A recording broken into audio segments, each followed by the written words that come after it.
नमस्कार दोस्तों, आप सभी का स्वागत है कॉन्सेप्ट एकेडमी की यूट्यूब चैनल पर। और हम डिस्कस कर रहे थे आपका उत्तराखंड वन दरोगा भर्ती परीक्षा 2020-21 के लिए फिजिक्स भौतिक विज्ञान को। तो जो आपका अब टॉपिक है उसका नाम है आपका लॉ एंड प्रिंसिपल्स। तो इसमें भी आपको 10 क्वेश्चन देखने को मिलेंगे। स्टार्ट करते हैं। तो पहला क्वेश्चन क्या, Charles law is observed eight. तो चार्ल्स लॉ जो होता है वो आपका होता है कॉन्स्टेंट प्रेशर पे, ठीक है ना। और जो आपका क्या होता है टेम्परेचर होता है वो डायरेक्टली प्रोपोर्शनल होता है आपके वॉल्यूम के। वहीं अगर कांस्टेंट टेम्परेचर की बात की जाएगी तो कांस्टेंट टेम्परेचर पे आपका निकल के आया था बॉयल्स लॉ, जिसमें क्या होता है कि आपका जो प्रेशर होता है इनडायरेक्टली प्रोपोर्शनल शो होता है आपके वॉल्यूम के। और एक होता है कांस्टेंट वॉल्यूम में, तो ये होता है गेलुशक लॉ। इसमें क्या होता है कि आपका जो टी होता है वो डायरेक्टली प्रोपोर्शनल होता है किसके, पी के। चलिए देख लेते हैं। तो लिखा हुआ in 1787 Jacques Charles formulated the Charles law on the और द लॉ ऑफ वॉल्यूम। याद रखना, according to this law at constant pressure the volume of the given mass of gas is directly proportional to its temperature. इसे law of volume भी बोला जाता है। तो इसमें क्या होता है कि जो आपका वॉल्यूम होता है डायरेक्टली प्रोपोर्शनल हो जाता है किसके, टी के। और ये होता है आपका किसमें, कांस्टेंट प्रेशर कंडीशन में। तो V directly proportional to T और V upon T equal to constant हो जाता है। मतलब क्या, V1 T1 equal to V2 T2 equal to V3 T3 इस तरीके से निकल जाता है। तो यहाँ पे क्या होता है कि अगर आपका इंक्रीज हो रहा है वॉल्यूम में तो आपका टेम्परेचर भी क्या करता है, इंक्रीज करता है उस हिसाब से। मतलब अगर आप टेम्परेचर इंक्रीज कर लोगे किसी भी सिस्टम का तो उसका वॉल्यूम भी क्या करने लग जाएगा, इंक्रीज करने लग जाएगा कांस्टेंट आपका प्रेशर में। और अगर आप डिक्रीज करते हैं टेम्परेचर को तो वॉल्यूम भी आपका डिक्रीज होगा कांस्टेंट प्रेशर में। तो लिखा हुआ है Charles law is valid only when the pressure of the system is kept constant.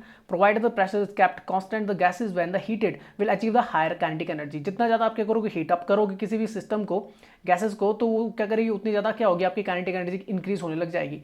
The high kinetic energy of the molecules will help to them to overcome the intermolecular force in them and undergo the expansion। अब क्या होगा कि आपका क्या होगा, intermolecular force क्या होता है, हाईली जब काइनेटिक एनर्जी होता है इंटरमोलिकुलर फोर्स में क्या आएगा, आपका फर्क पड़ेगा। उससे क्या होगा कि आपको एक्सपेंशन देखने को मिलेगा किस फॉर्म में, वॉल्यूम में। आगे लिखा, दस increasing the temperature the gases will undergo expansion provide the pressure is kept constant. Decreasing the temperature gases will undergo compression. याद रखना कि जहां ऊपर के एक्सपेंशन देखने को मिल रहा था वहीं डिक्रीज करने पर टेम्परेचर को कंप्रेशन देखने को मिलेगा, जहां पे आपका पी क्या होगा, फिर से कांस्टेंट होगा। Hence the volume becomes directly proportional to temperature as well as volume is dependent on the pressure. Altering it will thus cause a change in the volume and the effect of the temperature could not be understood. Volume अगर इसके बाद बात करें तो Boyle's law की अगर बात करें, state that the fixed mass of the gas at a constant temperature. ये आपका टेम्परेचर कांस्टेंट होता है तो वॉल्यूम इनवर्सली प्रोपोर्शनल होता है किसके, आपके प्रेशर के। तो यहाँ पे वॉल्यूम इनडायरेक्टली प्रोपोर्शनल होता है किसके, पी के। और यहाँ पे पी की इंटू हो जाती है वी से, तो ये निकल जाता है P V equal to constant. तो यहाँ से निकलता है P1 V equal to P2 इस तरीके से देख सकते हैं। इंक्रीजिंग और डिक्रीजिंग द प्रेशर विल दस cause a change in the volume and the effect of the temperature could not be understood. Gases that obey the gas law, अगर याद रखना जो भी गैसेज आपका चार्ल्स लॉ, बॉयल्स लॉ और जैसे universal gas law है आपका PV इक्वल टू NRT, अगर इसको फॉलो करते हैं तो वो सारी गैसेज क्या मानी जाती है, आपकी आइडल गैसेज मानी जाती हैं। गेलुसैक लॉ की अगर बात करें, state that the constant volume, यहाँ पे आपका वॉल्यूम कांस्टेंट होता है, प्रेशर जो होता है of a fixed amount of gas varies directly with the temperature. ये डायरेक्टली प्रोपोर्शनल होता है किसके, टी के। तो यहाँ पे P upon T equal to constant निकलता है, मतलब P1 upon T1 equal to P2 upon T2 लिख सकते हैं। अच्छा नेक्स्ट चलते हैं आपका। नेक्स्ट क्वेश्चन है, विच of the following is the most abundant and lightest gas in the universe. तो ये आपका जो पहला ही आपका मॉलिक्यूल है आपका वो है हाइड्रोजन। तो ये सबसे आपका क्या है, लाइटेस्ट एलिमेंट बोला जाता है किसका, पीरियोडिक टेबल का भी और यूनिवर्स का भी, ठीक है ना। पीरियोडिक टेबल में ये सबसे पहले में आता है। ग्रुप कौन सा आपका, फर्स्ट ए है, जीरो ग्रुप जिसे बोला जाता है आपका। तो लिखा हुआ hydrogen the lightest of all the gases in the most abundant element in the universe. The atomic number of the hydrogen is I and its atomic weight is 1.008. It is colorless, odorless, colourless है, रंग नहीं है, odourless है, आपका क्या गंध नहीं है, टेस्टलेस है, कोई स्वाद नहीं आता। फ्लेमेबल गैसेज है, कैसी फ्लेमेबल है, इसलिए याद रखना जो आपके क्या होते हैं, जो आपके बोल सकते हैं बलून होते हैं, जो आपने देखा होगा जिस पे बैठ के लोग जाते हैं, जो आपका हाँ जिसमें बैठ के लोग जाते हैं ऊपर की तरफ, इस तरीके से ना था बना, एक इस तरीके का बना रहता है और ऊपर एक ऐसा बलून टाइप का लगा रहता है। उसमें हाइड्रोजन नहीं फिल नहीं की जाती, उसमें आपकी हीलियम फिल की जाती है, हीलियम मिक्सड होती है उसमें। और एक चीज़ और याद रखना है कि हीलियम क्या होती है आपकी, हीलियम किस में आ जाती है आपका, तो हीलियम इनर्ट गैसेज में आ जाती है। तो वो रिएक्ट नहीं करती किसके साथ, आपकी बोल सकते हैं आग के साथ, फ्लेम के साथ, जबकि ये रिएक्टेबल होती है, इसलिए इसको नहीं डाला जाता है। लिखा substance that is family member of the chemical element hydrogen has the 3 oxidation stage, 3 होते हैं। एक होता है एस पॉजिटिव आयन, एक तो न्यूट्रल एच और एक होता है एस नेगेटिव। ये आपका ग्रुप फर्स्ट ए में आता है। इसके साथ आपके जो आते हैं लिथियम, आपका सोडियम, पोटेशियम, रूबिडियम, सीजियम और फ्रेंशियम आ जाते हैं फर्स्ट ए में। ये आपका हाइड्रोजन है, तो हाइड्रोजन का जो एटॉमिक नंबर होता है 1 होता है और वही एटॉमिक वेट की बात करें 1.008 होता है। अगर बात करें तो इलेक्ट्रॉन अगर बोला जाए कॉन्फ़िगरेशन की बात करें तो 1s1 है, नेम हाइड्रोजन बोला जाता है। और फिजिकल स्टेट अगर देखेंगे तो कैसे होती है, नॉर्मल होती है 20 डिग्री सेंटीग्रेड पे, 68 फ़ारेनहाइट पे। चलिए आगे चलते हैं। आपका नाइट्रोजन है तो एटॉमिक नंबर 7 है, एटॉमिक मास आपका जो है एटॉमिक वेट जो बोल सकते हैं 14.007 है। और इसका अगर इलेक्ट्रॉन कॉन्फ़िगरेशन देखेंगे 2s2 2p3 आ जाता है, आपका पी ब्लॉक में पड़ता है। और अगर O की बात करेंगे तो 8 है एटॉमिक नंबर, और एटॉमिक वेट की बात करें 15.999 है। और इसका अगर देखेंगे 2s2 2p4 में आता है, तो ये ब्लॉक में क्या करता है, आपका स्टे करता है। तो ये आपने याद रखना है। नेक्स्ट चलते हैं। तो ये आपकी टेबल है, देखो तो जो आपका फर्स्ट ए में आता है वो हाइड्रोजन आता है। और ये जितनी भी आपको दिख रही है तो हाइड्रोजन किस में आती है, नॉन मेटल में आती है। उसके बाद जितनी भी आती है आपकी एल्कली में आ जाती है, एल्कली मेटल्स हैं आपके, ठीक है ना, क्षारीय धातु हैं। तो आपकी फर्स्ट ग्रुप में एकमात्र जो आपकी कैसी है, नॉन मेटल बोली जा सकती है वो हाइड्रोजन है। बाकी आपकी कैसी है, धातु है और कैसी मतलब मेटल्स हैं, एल्कली हैं। तो फर्स्ट है, फर्स्ट अगर सेकंड में देखेंगे तो ये आपका एस ग्रुप है, ठीक है ना। सेकंड में देखेंगे तो वहाँ पे कौन सी आ जाती हैं आपके, वहाँ पे एल्कली अर्थ मेटल्स आ जाती हैं आपकी। उसके बाद अगर देखेंगे तो ये आपका एस ग्रुप होता है। इसके बाद अगर चलेंगे तो ये पी ग्रुप होता है इस तरफ, फिर ये डी ग्रुप होता है यहाँ पे, और ये नीचे वाला एफ ग्रुप है।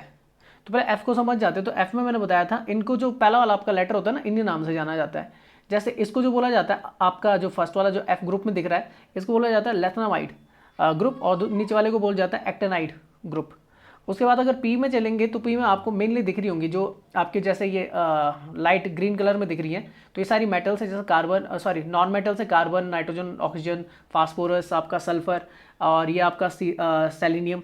तो ये सारे आपके नॉन मेटल्स हैं। उसके अलावा देखेंगे आपका जो ब्लू कलर में दिख रही है ये आपकी कैसी मेटलॉइड है, सेमी मेटल्स है। जैसे इसमें आपका बोरोन आ जाता है, सिलिकॉन आ जाता है, जर्मेनियम आ जाता है, आर्सेनिक आ जाता है, एंटीमनी आ जाता है, आपका टेलरियम आ जाता है, पोलोनियम आ जाता है।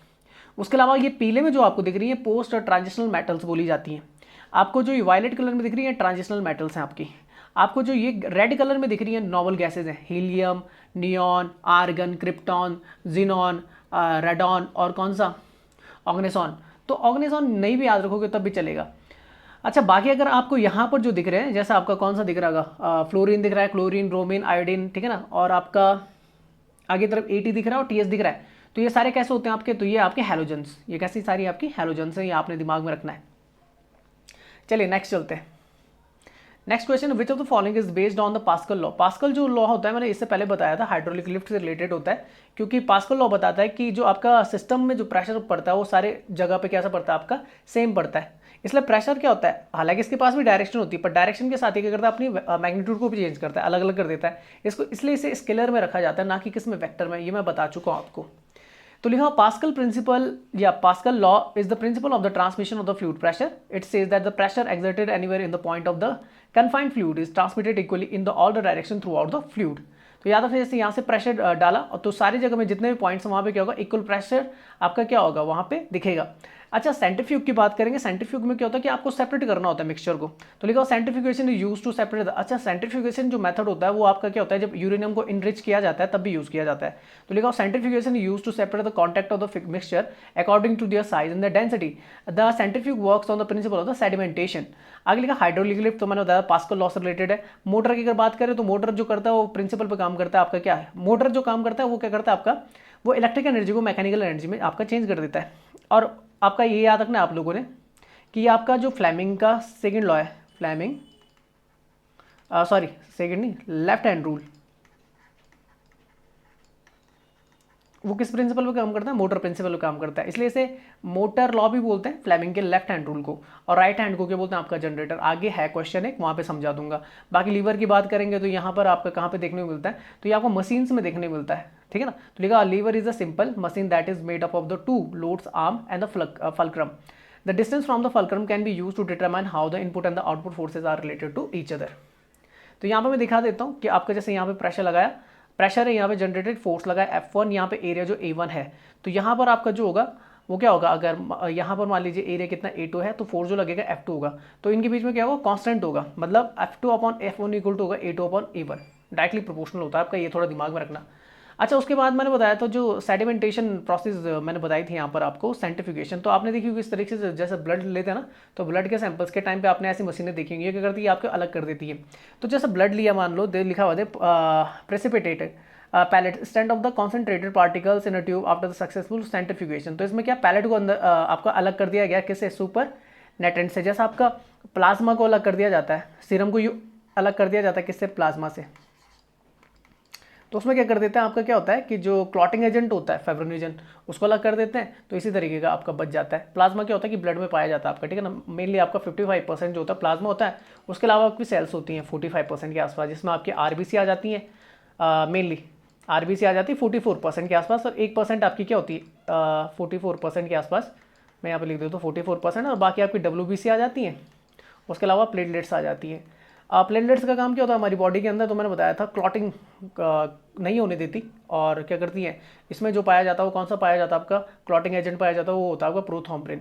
डब्ल्यूबीसी का काम क्या होता है, ये आपकी एंटीबॉडी प्रोड्यूस करती है। आरबीसी का काम होता है transportation of the oxygen and the carbon dioxide. तो ये आपने याद रखना है। और प्लाज्मा से जो आपका क्या, सीरम को अलग कर दिया जाता है, तो सीरम को किसके, जो क्लॉटिंग एजेंट उसका हटा दिया जाता है, ये आपने याद रखना है। इसके अलावा लीवर है, तो यहाँ पे लोड डाला, तो ये क्या होते हैं, ये लीवर बोला जाता है। यहाँ पे 2 लोड्स डाले जाते हैं, बीच में जो आपका बैलेंसिंग गेल आता है वो कौन सा आ जाता है आपका, फलक्रम आ जाता है। नेक्स्ट चलते हैं आर्किमिडीज प्रिंसिपल स्टेट। तो इससे पहले मैं समझा चुका हूँ आर्किमिडीज का जो प्रिंसिपल है, ये जो होता है आपका, तो ये होता है an object place in the fluid losses weight equal to the weight of the liquid that is displace. मतलब जब कोई आपका ऑब्जेक्ट है ना, तो जब उसे पानी के अंदर डाला जाता है, जितना उसके भार में कमी आती है, भार में जितनी कमी आती है, उतना ही आपका वाटर क्या होता है या लिक्विड क्या होता है, डिस्प्लेस्ड हो जाता है। तो देख लेते, पढ़ लेते पहले। तो लिखा Archimedes principle stated that when a body is fully or the partially immersed in the liquid, the amount of the liquid displaced by the body is equal to the loss of the weight of the body in the liquid. It state that the when a body is immersed fully or the partially in the fluid, it experience an upward force, जैसे बोलते हैं आपका कौन सा, upthrust, या जैसे बोलते हैं बॉइंट फोर्स। बात समझ में आ गई। तो लिखा हुआ that is equal to the weight of the fluid displaced by it. अब देखो बॉइंट फोर्स जो होता है, जैसे अगर वो ज़्यादा है तो चीज़ें क्यों नहीं तैरनी स्टार्ट कर देंगे। अगर देखो मान लो कि उसका, जैसे कोई भी, अगर मान लीजिए कोई भी आपका सब्सटेंस है, आपका कोई ये बॉल है, इसका वेट है, ये बॉइंट फोर्स से ज़्यादा है, तो ये सिंक कर जाएगी, मतलब नीचे डूब जाएगी। पर अगर बॉइंट फोर्स ज़्यादा है तो ये तैरने लग जाएगी, ये आपने याद रखना है। अच्छा, आगे लिखा the principle can be summarized as the loss of the weight of the body submerged partially or fully in the fluid is equal to the weight of the fluid displaced. The body of the weight is in a liquid is the total weight of the body minus the weight of the liquid displaced by the body. If you submerge any object, a solid object in the water, it appears to lose weight. If we go swimming, we also feel little weightlessness in the water. The reason for this is that the liquid exert an upward force to object. ये upward force मैंने बता दिया कौन सा था, buoyant force होता है। Submerged in them, Archimedes principle tell us that the loss of the weight is equal to the weight of the liquid that the object displaces. If the object has a volume v, then it displaces the volume v of the liquid when it is fully submerged. If only a part of the volume is submerged, the object can only displace that much of the liquid. A body will float if the weight of the body is equal to the weight of the liquid displaced. If the weight of the immersed body is more than the weight of the water displaced, body क्या कर जाएगी, sink कर जाएगी, आपकी नीचे डूब जाएगी। तो इससे समझ सकते हैं, जैसे मान लीजिए यहाँ पर जो ये मैंने आपका क्या लगा दिया, जो आपका क्या वेट मेजरमेंट्स के लिए एक लगा दिया यहाँ पे, तो ये आपका 6 kg का मैंने यहाँ पे वेट डाला है। जैसे मैंने पानी के अंदर डाला तो ये इससे पानी आपका, ये बॉइंट फोर्स ऊपर की तरफ काम करेगा, कितना कर रहा है, 2 kg का मान लीजिए। तो जो आपका पानी बाहर निकल के आया उसका मैंने क्या कर दिया, उसको भी मैंने क्या कर दिया, वेट मेजरमेंट ले लिया, तो उसको ले लिया तो 2 kg आपका पानी बाहर निकल के आ गया, मान लीजिए लीटर में नहीं kg में, मान लीजिए 2 kg निकल गया। तो आपका जो ये आपका जो वेट है 6 kg का, इस पर कितना दिखाएगा, 4 kg।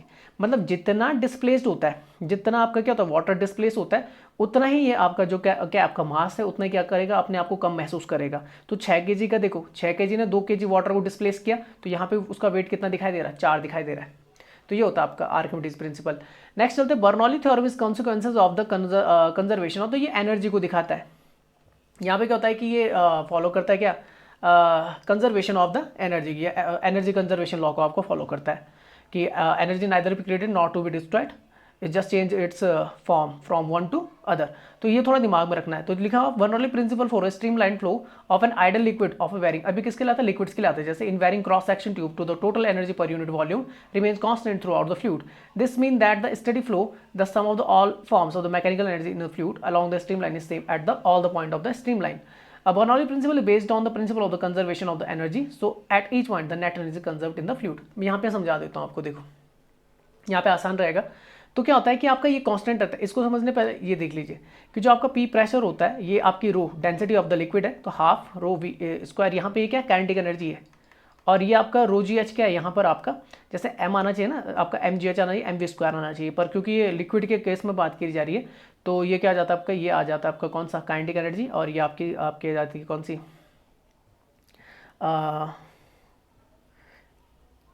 अरे एक काइनेटिक एनर्जी होती है, दूसरी स्थितिज ऊर्जा, पोटेंशियल एनर्जी सॉरी। तो ये क्या होता है, इन तीनों का जो जोड़ होता है हमेशा क्या होता है, कांस्टेंट होता है। बात समझ में आ गई। तो मान लीजिए, और एक चीज़ याद रखना कि आपका क्या हो जाता है कि जैसे भी जब क्या की जाती है, जैसे मान लीजिए कि अगर वॉल्यूम, जैसे कोई एरिया है, यहाँ पे A1 एरिया है, यहाँ पे क्या A2 एरिया है ना, तो अगर आप क्या कर देते हैं, आप एरिया को क्या कर देते हैं, कम कर देते हैं, तो आपको जो प्रेशर जनरेट होता है वो भी क्या होता है, कम होता है जनरेट, प्रेशर कम जनरेट होता है, स्पीड क्या कर लेता है, वेलोसिटी क्या आ जाती है आपकी, ज़्यादा आ जाती है। तो ये आपने थोड़ा दिमाग में रखना, जैसे मैं यहाँ पे समझा देता हूँ। देखो, energy per unit volume before, energy per unit volume after. तो P1 जो है प्रेशर एनर्जी है, उसके बाद हाफ रो V1 स्क्वायर जो काइनेटिक एनर्जी है पर यूनिट वॉल्यूम में, फिर रो जी H1 जो आपका potential energy per unit volume है। यहाँ पर देख लेते हैं, तो यहाँ पे फ्लो वेलोसिटी और आपका ये V2 के आपका वेलोसिटी को दिखा रहा है, V के दिखा रहा है वेलोसिटी को, ना कि वॉल्यूम को। तो यहाँ पर अगर देखेंगे तो यहाँ से P1 आपका क्या प्रेशर है, और यहाँ पर आपका क्या है, यहाँ पर आपका एरिया चेंज, यहाँ पे A1 एरिया, यहाँ पे क्या आपका A2 एरिया है। तो यहाँ पे आपका क्या प्रेशर क्या लग रहा है, P2 लग रहा है, और यहाँ पे जो आपका फ्लो वेलोसिटी वो क्या है, V2 है। तो होता है क्या, जैसे आप एरिया को कम कर दोगे आपकी वेलोसिटी बढ़ जाएगी, वेलोसिटी बढ़ जाएगी तो प्रेशर कम हो जाएगा। यहाँ पे देखिए A1 क्या आपका, यहाँ पर देखेंगे तो A1 एरिया जो एरिया है यहाँ पर ज़्यादा है बजाय किसके, यहाँ पर के। फिर दूसरा है जो आपका V2 है ये वाला, वो ज़्यादा है किससे, V1 से, और जो आपका P2 है वो कम है किससे, P1 से। याद रखना प्रेशर कम होता है। तो लिखा increase fluid speed decrease the internal pressure, जितना ज़्यादा फ्लूइड की स्पीड को बढ़ाओगे उतना ज़्यादा प्रेशर क्या होगा आपका, डिक्रीज होगा। तो ये बराबर ये क्या हो जाता है आपका कांस्टेंट रह जाता है। तो यहाँ पे P2 plus half rho V2 square plus रो G2H, ये रखना आपने, यानी कंजर्व रहता है, कांस्टेंट रहता है। द ऑफन, देखो लिखा often seated example of the Bernoulli equation of the Bernoulli effect is the reduction in the pressure which occurs when the liquid speed increases. वो बोल रहा है कि आपका प्रेशर क्या होता है, डिक्रीज हो जाता है जब आप स्पीड को क्या करते हैं, इंक्रीज करते हैं। चलो रो क्या मैंने बता दें, फ्लूइड डेंसिटी है, g acceleration due to gravity है, पी आपका pressure of the at elevation है, वी वेलोसिटी एट एलिवेशन है आपका, एच क्या हाइट ऑफ द एलिवेशन है। बर्नौली प्रिंसिपल इस पर भी काम करता है। जैसे ये आपका कोई भी क्या है, मान लीजिए कागज है, इस पर जैसे ये ओरिजिनल पोजीशन नीचे की तरफ होती है, जब हम क्या करते हैं फ्लोट करते हैं कि इसको हवा को बाहर की तरफ निकालते हैं, तो जब बाहर की तरफ निकालते हैं तो ऊपर की तरफ क्या बनने लग जाता है आपका, ऊपर की तरफ बन जाता है आपका क्या, लो प्रेशर, नीचे की तरफ बन जाता है हाई प्रेशर। तो ऊपर की तरफ क्या करता है, फोर्स मारता है, तो कागज नीचे दबने की बजाय क्या है, ऊपर की तरफ आता है, फाइनल पोजीशन जो आती है ऊपर की तरफ आती है। इसे बोलते हैं आपका, थोड़ा दिमाग में रखना कि जब कागज पे हमारी जाती है हमें लगता है कि नीचे की तरफ दबेगा, नहीं ऐसा नहीं होता। क्या हो जाता है आपका, क्योंकि यहाँ से आपका प्रेशर के करने लग जाता है, वो आपका क्या कर देता है, प्रेशर को यहाँ से कम करता है और नीचे प्रेशर ज़्यादा बना देता है, तो भरने के लिए ऊपर की तरफ उड़ता है कौन सा आपका कागज। अच्छा, which variable is held constant in the Boyle's law, तो मैंने बताया था टेम्परेचर क्या होता है यहाँ पर आपका कांस्टेंट होता है, क्योंकि बॉयल्स लॉ बताया था एट कांस्टेंट टेम्परेचर जो आपका कौन सा होता है, जो आपका वॉल्यूम होता है वो इनडायरेक्टली प्रोपोर्शनल होता है टी के, और यहाँ से V T equal to constant निकलता है। या दूसरी कंडीशन बोल सकता हूँ कि V1 T1 equal to V2 T2, इससे कोई फर्क नहीं पड़ता, आप V3 T3 लिख दिए कोई दिक्कत नहीं, तो ये निकल के आता है। आपका कांस्टेंट प्रेशर होता है तो मैंने बता दिया चार्ल्स होता है, चार्ल्स लॉ होता है आपका। अगर वॉल्यूम से रिलेटेड है तो गे-लुसैक लॉ आ जाता है। चलो देख लेते हैं। तो लिखा हुआ है कि for a given mass of the ideal gases at the constant temperature the volume of the gas is inversely proportional to the pressure, तो P1 upon P2 equal to V2 upon V1। तो ये आप लगा सकते हैं, मैंने क्या कर दिया, ये तो लिखा ना, अरे कांस्टेंट टेम्परेचर था ना, कांस्टेंट टेम्परेचर था तो यहाँ पे P आएगा, ठीक है ना, V is indirectly proportional to P। तो यार यहाँ पे गड़बड़ कर दिया, तो कितना हो जाएगा, ठीक है, एट कांस्टेंट टेम्परेचर जो आपका क्या होता है, pressure is indirectly proportional to V। तो यहाँ पे क्या निकल जाता है, Vp इक्वल टू कितना निकल जाता है आपका, Vp इक्वल टू कांस्टेंट, और ये बोल सकते हैं आपका क्या होता है, V1 P1 equal to V2 P2। तो ऐसा बोल सकता हूँ, V2 को अगर नीचे ले जाऊँ तो V1 upon V2 equal to इधर जाएगा P2 अपॉन P1, उल्टा हो जाता है बस, ये आपने याद रखना, यहीं पे ये लिखा हुआ है देखो कि P1 अपॉन P2 ये उल्टा हो जाएगा V2 अपॉन V1, ठीक है ना। तो P1 V1 equal to P2 V2 as temperature remains constant in the isothermal process the Boyle's law hold for an ideal gas isothermal challenges from ever it clear that the Boyle's law temperature remains constant. चलो आगे चलते हैं। अच्छा, the Gauss law of electric field is valid for, तो ये होता है आपका किसके लिए, क्लोज सरफेस के लिए, कोई सा भी क्लोज सरफेस होना है, किसी भी इरेगुलर सेफ रेगुलर सेफ दोनों चलेंगे।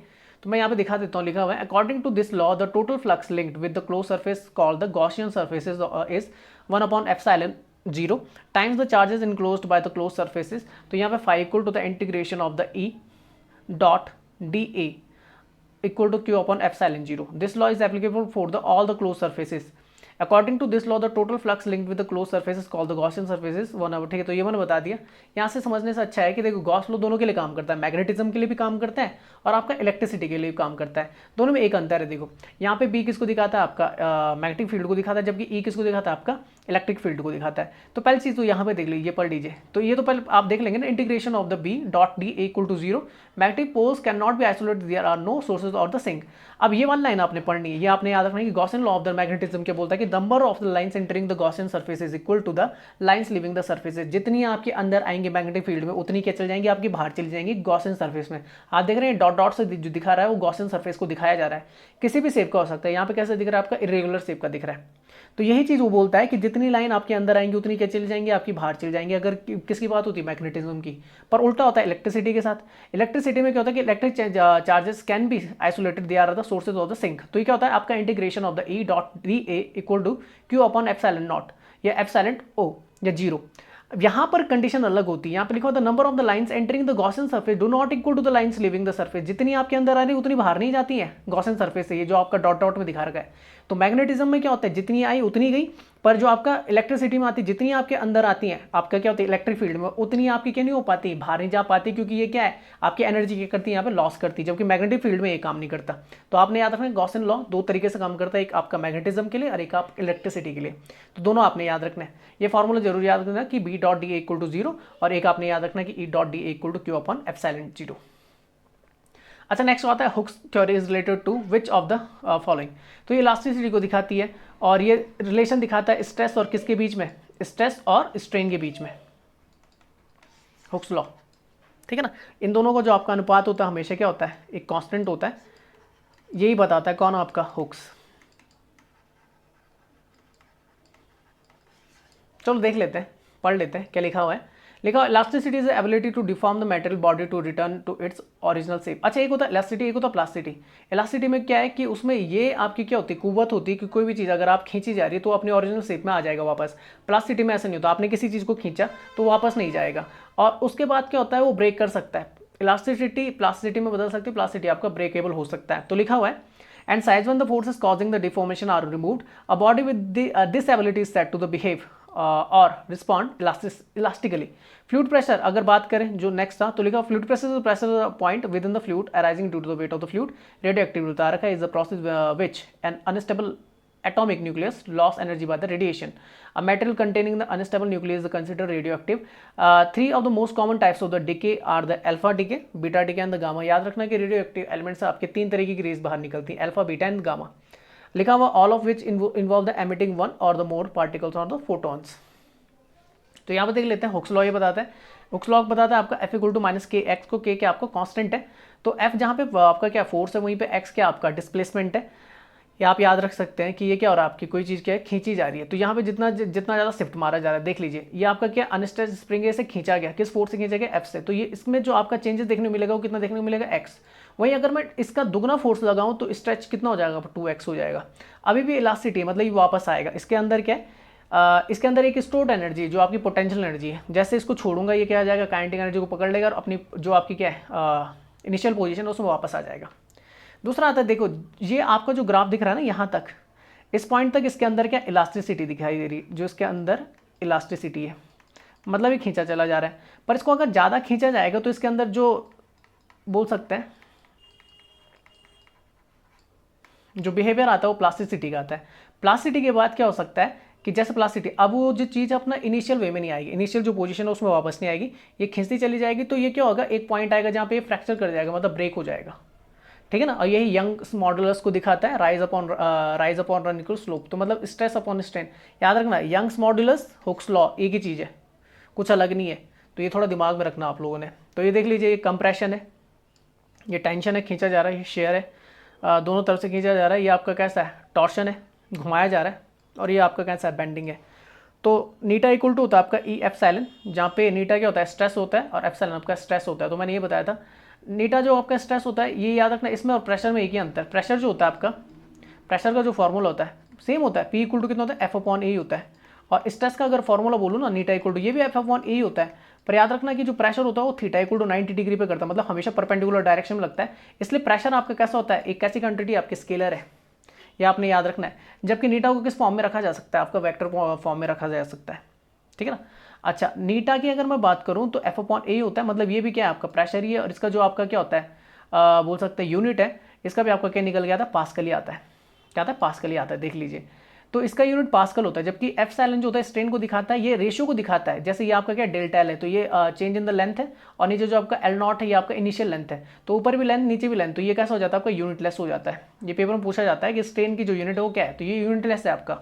और ई की अगर बात करें तो मॉड्यूलस ऑफ इलास्टिसिटी है, और ये हुक्स लॉ को दिखाता है। तो ई इक्वल टू कितना निकल के आता है, नीटा अपॉन एफ साइलेंट। और ये आपका क्या दिखाता है, स्ट्रेस अपॉन स्ट्रेन को दिखाता है। और यही चीज़ अगर कांस्टेंट हो जाए तो हुक्स लॉ क्या हो जाता है आपका, फुलीफाई हो जाता है। और इसकी अगर यूनिट बोलेंगे तो ई की भी क्या होती है, वही होती है जो किसकी होती है, स्ट्रेस की, मतलब पास्कल, क्योंकि स्ट्रेन की तो अपनी होती नहीं, तो ये भी किस में चलता है आपका, पास्कल में चलता है। तो अगर modulus of elasticity Young's modulus का पूछा जाएगा तो उसकी भी क्या होती है आपकी, पास्कल ही होती है। अच्छा, next question, according to the Fleming right hand rule the four finger is pointed to the direction. ये मैं पहले पढ़ा चुका हूँ कि 3 डायरेक्शन में अगर राइट हैंड की बात करूँ, तो अगर मैं राइट हैंड की बात करूँ, मान लीजिए अंगूठा है, ये आपका सामने आ जाता है इस तरीके से। अरे यहाँ पे नहीं दिखाता यार, पीछे दिखाता हूँ। तो ये मैं बता देता हूँ, जो 4 फिंगर होती है आपकी, और फिर जो मिडिल फिंगर होती है, तो जो आपके क्या होता है, थंब होता है, अंगूठा होता है, वो दिखाता है आपके किसको, फोर्स को, फोर्स की डायरेक्शन को, मोशन को मतलब। और जो आपका क्या होता है, आपका 4 फिंगर होती है, तर्जनी बोलते हैं, क्या बोलते हैं इसे, जो पहली उंगली होती है, तो वो कौन सा दिखाता है, वो दिखाता है आपको मैग्नेटिक फील्ड को। किसको दिखाता है, मैग्नेटिक फील्ड को। और जो आपकी मिडिल फिंगर होती है, मिडिल फिंगर होती है, वो किसको दिखाती है, वो दिखाती है आपके किसको, करंट को। एक चीज़ और याद रखना है, राइट हैंड रूल जो होता है उसको जनरेटर रूल भी बोलते हैं। क्या बोलते हैं आपका, जनरेटर, जनरेटर के लिए काम करता है ये, जनरेटर रूल भी बोलते हैं। पूछा जाता है पेपर में, फ्लेमिंग राइट हैंड रूल किसके लिए होता है आपका, जनरेटर या फिर मोटर के लिए, तो याद रखना जनरेटर के लिए होता है। तो मैं यहाँ पे दिखा देता हूँ, आपको लिखा हुआ है, according to the Fleming right hand rule the 4 finger is pointed to the direction of the magnetic field, the thumb is pointed to. और ये क्या होता है, प्रत्येक चीज़ अपने साथ की बनाती है, 90 डिग्री एंगल बनाती है। मतलब जो आपका क्या होता है, थंब होता है, वो आपका 4 फिंगर के साथ 90 है, फिर 4 फिंगर भी आपका किसके साथ, जो मिडिल फिंगर है उसके साथ 90 डिग्री का एंगल बनाती है, एक दूसरे के साथ ही 90 डिग्री का एंगल बनाते हुए चलते हैं। तो लिखा होता है, thumb is pointed to direction of the motion of the conductor related to the magnetic field, while the second finger represent the direction of the induced and the generator current. जो दूसरी फिंगर होती है, Fleming right hand rule gives the direction of the induced current when a conductor moves inside a magnetic field. यहाँ पे दिखा देता हूँ मैं, देखो आपको, ये आपका राइट हैंड रूल। तो आपका जो क्या होता है, थंब होता है, वो फोर्स की डायरेक्शन को दिखाता है ऊपर की तरफ। आपकी जो 4 फिंगर होती है वो आपका मैग्नेटिक फील्ड को दिखाती है। और जो आपका तीसरी उंगली होती है, जो आपका क्या होता है, मिडिल फिंगर होती है, वो दिखाती है आपकी करंट के डायरेक्शन को। तो आप यहाँ पे देख सकते हैं, ये आपके देखो, ये 2 चुंबक लगे हुए, आपका मोशन हमेशा ऊपर की तरफ होगा। आपका जो फील्ड, जो इलेक्ट्रिक फील्ड होगा, सॉरी जो आपका मैग्नेटिक फील्ड होगा, किस डायरेक्शन में होगा, इस तरफ दिखाएगा। मतलब जो आपकी धाराएं बहेंगी इस तरफ बहेंगी, डायरेक्शन ये होगा, north to south, north to south, ठीक है ना। और जो आपका करंट फ्लो होगा वो इस डायरेक्शन में होगा। हर किसी का क्या होता है, अपना 90 डिग्री का एंगल होता है, ये आपने याद रखना है। अच्छा, एक चीज़ और याद रखना है कि फ्लेमिंग राइट हैंड रूल को क्या आपका, ये किसके लिए काम करता है, आपका इलेक्ट्रिक जनरेटर के लिए। जनरेटर जानते हैं ना, जनरेटर का काम क्या होता है आपका, जनरेटर का काम होता है आपका ठीक चलता उल्टा किसके, मोटर के। जैसे मोटर होती है तो मोटर क्या करती है, इलेक्ट्रिक एनर्जी को किस में बदल देती है, आपका मैकेनिकल एनर्जी में। वहीं जनरेटर का काम क्या होता है, पूछा जाता है पेपर में, जनरेटर काम होता है मैकेनिकल को किस में बदलना, मैकेनिकल एनर्जी को आपका इलेक्ट्रिक एनर्जी में बदलना। पूछा जाता है पेपर में, लिख लेना।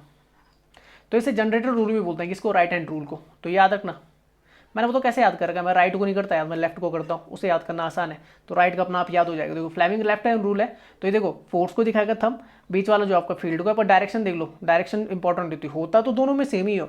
फोर्स पहले वाली थंब, फिर आपका जो कौन सी होती है आपकी 4 फिंगर होती है, वो फील्ड को दिखाती है, मैग्नेटिक फील्ड को। और जो तीसरी वाली होती है वो डायरेक्शन ऑफ करंट को दिखाती है। अंतर ये है कि डायरेक्शन देखो, डायरेक्शन यहाँ पर देखेंगे आप तो इस तरफ है, देख रहे हैं डायरेक्शन, ऊपर ये इधर की तरफ, ये इस तरफ। यहाँ पर देखेंगे तो इस तरफ है, उल्टी तरफ है। तो ये देखो नॉर्थ साउथ है, इस तरफ आपका लग गया, होता सेम ही है। यहाँ पर भी देखेंगे तो सेम है, देखो नॉर्थ से साउथ की तरफ है, तो यहाँ पर भी सेम ही है। आपका ये फील्ड बन गया, आपका मोशन है, आपका करंट है। पर ये किसके लिए काम करता है, लेफ्ट हैंड, तो ये करता है आपका मोटर्स के लिए। और इसे मोटर रूल भी कहा जाता है, मैंने ऐसे याद कर रखा है, JKLM, मतलब अल्फाबेटिकली चलेंगे तो L के बाद M आएगा, तो आपका L से हो जाता है लेफ्ट और M से हो जाता है मोटर। मैंने इस तरीके से याद कर रखा है, तो ऑटोमेटिकली फिर मुझे राइट से याद हो जाता है कि राइट से आपका क्या होगा, जनरेटर ही होगा। अच्छा, last question, the famous equation equal to MC² was given by, तो आप जानते हैं एल्बर्ट आइंस्टाइन ने दिया था। थ्योरी ऑफ रिलेटिविटी से रिलेटेड था, तो उन्होंने बताया था कि Einstein theory of the special relativity express the fact that the mass and the energy are the same physical entity and can be change into each other. आपको क्या होता है कि जो E बराबर mc² है ना, तो उन्होंने बताया कि एनर्जी जो होती है आपकी, ये तो आपकी क्या है, ये तो आपकी क्या है, स्पीड ऑफ लाइट है, तो E एनर्जी को दिखाता है, m आपका मास को दिखाता है। तो होता क्या है, ये एक दूसरे के साथ कहते हैं कंजर्वेशन का रूल फॉलो करती है। मतलब मास है ना, तो मास को अगर मैं क्या कर दूं, टेम्परेचर बढ़ा दूं, तो किस में बदल जाएगी, एनर्जी में। और इसको अगर मैं क्या कर दूं, एनर्जी को अगर मैं क्या कर दूं, डेंस कर दूं, मतलब प्रेशर बढ़ा दूं, तो मास में बदल जाएगा। जैसे एक चीज़ देखी होगी ना, जैसे आपका क्या होती है, आपकी गैसेज होती हैं, तो गैस को जब क्या किया जाता है, हाईली कंप्रेस किया जाता है, तो वो लिक्विड फॉर्म में आ जाती है ना। जैसे एलपीजी होती है आपकी, लिक्विफाइड पेट्रोलियम गैसेज होती हैं, या आपका जो बोल सकते हैं कौन सी होती है आपकी, लिक्विड पेट्रोलियम गैसेज होगी, ठीक है ना। और या फिर आपकी सीएनजी हो जाती है, सीएनजी एग्जांपल है जैसे कंप्रेस्ड नेचुरल गैस। तो गैस जो होती है वो किस फॉर्म में होती है आपकी, गैस फॉर्म में, नेचुरल गैस फॉर्म में, उसको कंप्रेस कर दिया तो वो लिक्विड में बदल जाएगी। और इसको अगर टेम्परेचर दी तो गैस में बदल जाएगा। यही आपका प्रिंसिपल है कि एनर्जी मास में चेंज करती है, मास एनर्जी में चेंज कर देता है। आगे लिखा हुआ है the amount of the energy possessed by an object is equal to its mass multiplied by the square of the speed of the light equal to mc² is known as the mass energy equivalency. याद रखना आपने, which show the relation between the matter energy is equivalent energy mass is the m is the mass and c is the velocity of the light 3 × 10⁸ metre पर second. Einstein explain the photoelectric effect based on the quantum theory. अच्छा, Albert Einstein के बारे में बता देता हूँ मैं, तो जर्मन मैथमेटिशियन और फिजिसिस्ट थे, ठीक है ना। और एक चीज़ याद रखना है, ये आपके जो थे जूज हैं, जैसे इसराइल है ना, इसराइल में कैसे हैं, तो मेनली आपके जूज रहते हैं, जूज ही है ये। तो लिखा हुआ who developed the special and general theory of the relativity in 1921। Nobel prize मिला है फिजिक्स का, और वो किसके लिए मिला था, फोटो इलेक्ट्रिक इफेक्ट के लिए मिला था। ये आपने याद रखना 1921 में एल्बर्ट आइंस्टाइन को। The law of conservation of energy is put forward by the Einstein. Niels Bohr की बात करें, डैनियल आपके क्या थे, डेनिस फिजिसिस्ट थे, काउंटर पार्ट थे। एक चीज़ याद कर सकते हैं, इन्हीं के सहयोगी बोल सकते हैं, या कंपटीशन था दोनों के बीच में, नील्स बोर और इनके बीच में। One of the foremost scientist of the modern physics, best known for the substantial contribution to the quantum theory, क्योंकि दोनों ने क्वांटम थ्योरी में काम किया है। Bohr was also the philosopher and the promoter of the scientific research. In 1920, he was awarded the Nobel Prize for the physics for his services in the investigation of the structure of the atoms and the radiation emanating from there. The most accepting model of the atom is the Bohr models. ठीक है ना, ये मैं chemistry में बता दूंगा आपको। अच्छा, नेक्स्ट नाम आता है आपका रदरफोर्ड का नाम आता है। तो Rutherford was the New Zealand British physicist. The planetary motions model and the nuclear model was proposed by the Rutherford. 1908 he was awarded the Nobel prize in the chemistry for his investigation into the element disintegration and the chemistry of the radioactive substances, उनके लिए मिला है। J Thomson की अगर बात करें, sir Joseph Johnson Thomson was the English physicist and the credited with the discovery of the electrons. आप जानते हैं इलेक्ट्रॉन की खोज किसने की थी, थॉम्सन ने की थी। The first substance particle to be discovered, plum pudding model जो आपका था, molecular model was proposed by the J Thomson in 1906। He was awarded, जो आपका सही नहीं था, गलत था, ठीक है ना, डिस्कस कर लेंगे इसे, केमिस्ट्री में करेंगे। With the Nobel prize for the physics in recognition of the great merits of the office theoretical and the experimental investigation on the conduction of the electricity of by the gases। अच्छा, father of nuclear physics बोला जाता है Rutherford को। Proton की खोज भी Rutherford ने की थी, और इलेक्ट्रॉन की खोज किसने की थी, आपका थॉम्सन ने। कहीं कन्फ्यूजन होता है, जैसे आपका अगर बात की जाएगी तो इलेक्ट्रॉन में तो कोई कन्फ्यूजन नहीं कि इलेक्ट्रॉन की कौन थे, थॉम्सन थे। पर अगर प्रोटॉन की बात आती है ना, तो प्रोटॉन एक्चुअल में गोल्ड जो आपके कौन थे, क्या बोलते हैं, गोल्ड स्मिथ ही थे ना, गोल्ड स्मिथ, उन्होंने खोज निकाला था। पर एक्चुअल में याद रखना, इन्होंने ये नाम दे दिया था प्रोटॉन को, जो प्रोटॉन नाम दिया गोल्ड स्मिथ ने दिया है, पर हाँ खोजा किसने था, आपका रदरफोर्ड ने। और तीसरा जो न्यूट्रॉन था वो किसने किया था, चैडविक ने। चलो आगे चलते हैं। तो यहाँ पे मैंने कुछ जो आपके 20वीं सेंचुरी के कुछ महान जो वैज्ञानिक रहे उनका, जैसे मैं यहाँ पे अगर आपको बताऊँ तो आपने एक नाम जरूर सुना होगा। वो नाम है आपका कौन सा, एडविड, आपने श्रोडिंगर का नाम सुना है। यहाँ पे श्रोडिंगर जो आपको दिख रहे हैं, ये हैं, ये व्यक्ति हैं आपके श्रोडिंगर, ये वाले। अगर यहाँ पे नाम लिखे हुए देखो 1927 की है, तो ये सॉल्व कॉन्फ्रेंस है। तो 1 2 3 4 5 6 नंबर पे 3 तो ये आपके श्रोडिंगर है। उसके बाद आपको पाउली का आपने एक्सक्लूशन थ्योरी पढ़ी होगी, अपवर्जन नियम पढ़ा होगा। एक्सक्लूशन आपका जो क्या है बोल सकते हैं, हाँ थ्योरी, प्रिंसिपल भी बोल सकते हैं, पाउलीज एक्सक्लूशन प्रिंसिपल। तो ये आपके कौन है, पाउली है। और इसके बाद आपको जो नाम देखने को मिलेगा वो हाइजेनबर्ग है, ये व्यक्ति हाइजेनबर्ग है। इसके अलावा जो मेन आपको जो मुझे पता है वैसे आपको पता होना चाहिए। इसके बाद आपको जो दिख रहे हैं ये पॉल डायरेक है, जिन्होंने एंटी पार्टिकल्स की खोज कर दी थी। इलेक्ट्रॉन का उन्होंने क्या ढूंढ दिया था, पॉजिटिव वर्जन ढूंढ लिया था, जिसे पॉजिट्रॉन बोला जाता है। तो उसके लिए पॉल डायरेक आते हैं। ये पॉल डायरेक्ट है। उसके बाद आपके कॉम्पटन आते हैं। कॉम्पटन का जो संबंध है वो क्या है, आपका पार्टिकल थ्योरी ऑफ लाइट से रिलेटेड है। उसके बाद अगर देखो, उसके बाद डी ब्रॉगली आते हैं। आपके डी ब्रॉगली है पीछे की तरफ, यहाँ पे जो दिख रहा है चेहरा, ये डी ब्रॉगली का है। उसके बाद आपको नील्स बोर दिखेंगे, यहाँ पे देख लीजिए, ये नील्स बोर है। उसके बाद अगर आपको मैं बोलूँ तो यहाँ पर जो आपको देखने मिलेगा मैक्स प्लांक है, यहाँ पे जो मैरी क्यूरी है। उसके बाद आपको लॉरेंस देखने को मिलेंगे। उसके बाद एल्बर्ट आइंस्टाइन है यहाँ पर। उसके बाद अगर देखने को मिलेगा, ठीक है, तो उसके बाद आपके रिचर्डसन की है। तो ये सारे आपके बोल सकते हैं पिछली सदी के आपके महान वैज्ञानिकों की एक लिस्ट है, इनके साथ में एक फ़ोटो है। चलिए, ये था आपका लेक्चर। होप कि आपको पसंद आया होगा। तो मैं इसका जो आपका पीडीएफ है वो टेलीग्राम ग्रुप और व्हाट्सएप ग्रुप दोनों में शेयर कर दूंगा। वीडियो अगर आप यूट्यूब में देख रहे हैं तो लाइक करें, शेयर करें, और चैनल को अगर सब्सक्राइब नहीं किया तो सब्सक्राइब कर लीजिए। सब्सक्राइब करते ही आपको बेल आइकन को प्रेस करके फिर आपको ऑल नोटिफिकेशन में क्लिक कर देना। उससे क्या होगा, जितनी भी नोटिफिकेशन या जितनी भी वीडियो मेरे द्वारा बनाई जा रही है उसका आपको नोटिफिकेशन प्रॉपर मिलता जाएगा। बाई चांस मिस होता है तो टेलीग्राम ग्रुप, व्हाट्सएप ग्रुप और फेसबुक ग्रुप, तीनों पे क्या कर देता हूँ, मैं लिंक शेयर कर देता हूँ, वहाँ से भी आप नोटिफिकेशन ले सकते हैं। फेसबुक पे आप हमारे पेज को लाइक कर सकते हैं। उसके अलावा हम इंस्टाग्राम पर भी हैं, वहाँ पर भी आप हमें फॉलो कर सकते हैं। तो वीडियो को देखने के लिए बहुत बहुत धन्यवाद। मिलते हैं फिर किसी नेक्स्ट वीडियो के साथ। अब सिर्फ 2 ही लेक्चर रह रखे हैं आपके फिजिक्स के, उसके बाद आपकी क्या आ जाएगी, केमिस्ट्री आ जाएगी। और कोशिश मेरी ये रहेगी कि अगर 16 तारीख से आपका ये वनदरोगा का पेपर होता है उससे पहले पहले निपटा दूंगा आपका तीनों सब्जेक्ट। आप प्रैक्टिस करना स्टार्ट कर दीजिए, ठीक है ना। तो फिर ठीक है, फिर मिलते हैं फिर नेक्स्ट वीडियो के साथ। तब तक के लिए जय हिंद, जय भारत।